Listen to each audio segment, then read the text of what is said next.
नमस्कार दोस्तों, run अलगो series के ये 6 वीडियो में आप सभी का तहे दिल से स्वागत है। दोस्तों, मैं आशा रखता हूं कि आपने आगे के सीरीज के 5 वीडियो देखे होंगे। उसके मुताबिक आपके पास जो ट्रेड करने के लिए बिल्डिंग ब्लॉक्स होने चाहिए वो रेडी है। तो आज हम डिस्कस करेंगे कि वो सब बिल्डिंग ब्लॉक्स का यूज करके आप आपकी ट्रेडिंग को कैसे सटीक और प्रॉफिटेबल बना सकते हो। तो दोस्तों, सबसे पहले हमें उसके लिए कुछ रूल्स डिफाइन करने पड़ेंगे।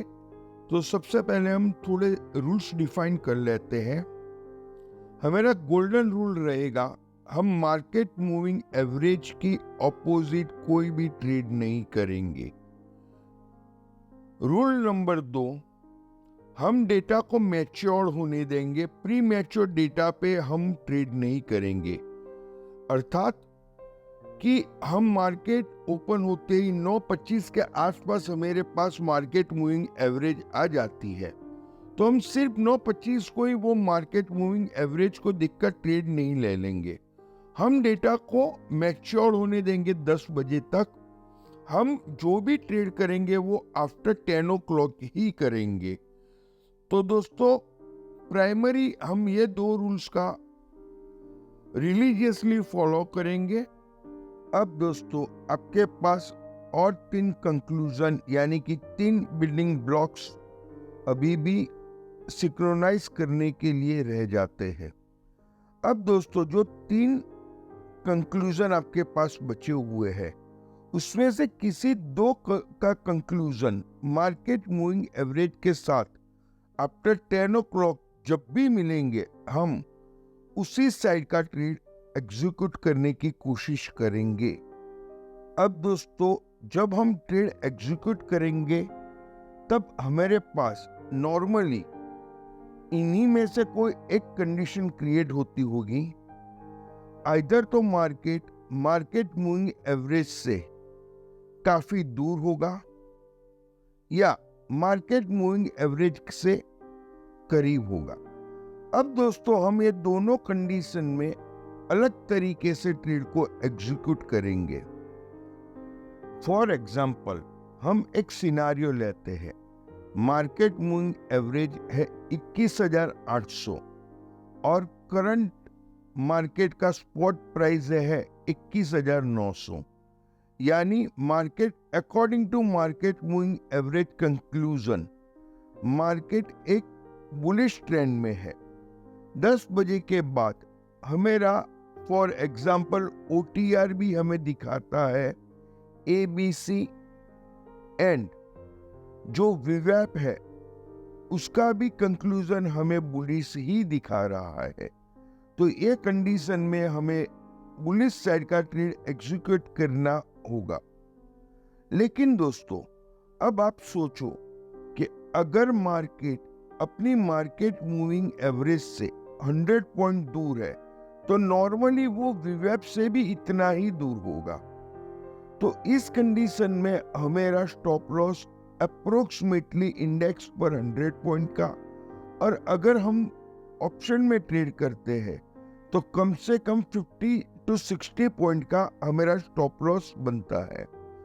तो ये कंडीशन में दोस्तों हम क्या करेंगे कि ATM का एक कॉल ऑप्शन को हम बाय करेंगे और निफ्टी में 200 से 300 पॉइंट और बैंक निफ्टी में 400 से 500 पॉइंट दूर जाकर एक कॉल ऑप्शन को हम सेल कर देंगे और उसके बाद ट्रेड को कंटिन्यूज रखेंगे।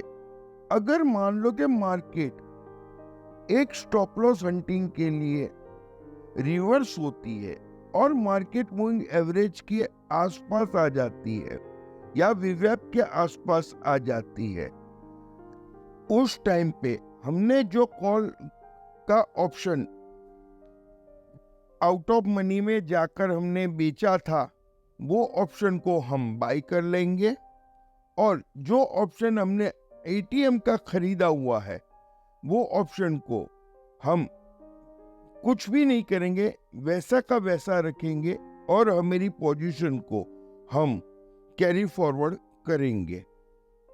ये तो दोस्तों बात हो गई सिनारियो नंबर 1 की। अब चलो हम देख लेते हैं सिनारियो नंबर 2 में क्या करना है।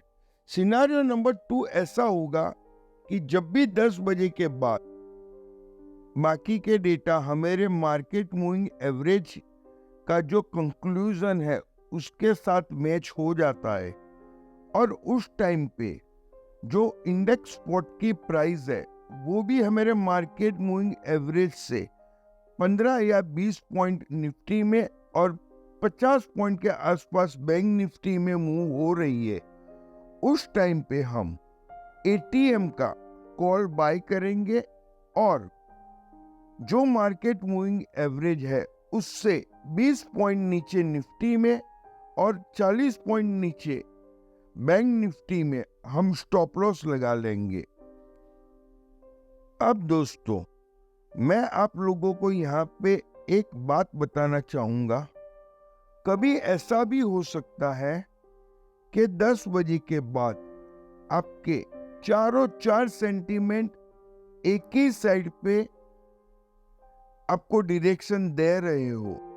उस टाइम पे अगर आप बिना हेज के भी आपकी पोजीशन बनाओगे तो भी आप वो पोजीशन से भी अच्छा प्रॉफिट निकाल सकते हो। उस टाइम पे जो क्राइटेरिया है कि अगर मार्केट मूविंग एवरेज से बहुत दूर है स्पॉट की प्राइस तो हमें हेज लेके करना चाहिए। वो रूल्स को हम उस टाइम पे ब्रेक कर सकते जब हमेरा चारों चार यानी कि विवेक वाला कंक्लूजन, वाई डिफरेंट वाला कंक्लूजन, मार्केट मूविंग एवरेज वाला कंक्लूजन एंड ओटीआर वाला कंक्लूजन, चारों चार एक ही डायरेक्शन में ट्रेड दिखा रहा है, तो उस टाइम पे हम बिना हेज के भी अपनी पोजीशन मार्केट में क्रिएट कर सकते हैं। और दोस्तों जो हमने आगे दो प्राइमरी रूल्स बनाए थे, अब लास्ट में हम फाइनल एक तीसरा रूल बना देते हैं कि स्टॉप लॉस को हमें अपनी कैपिटल प्रोटेक्शन के लिए डेफिनेटली यूज करना है।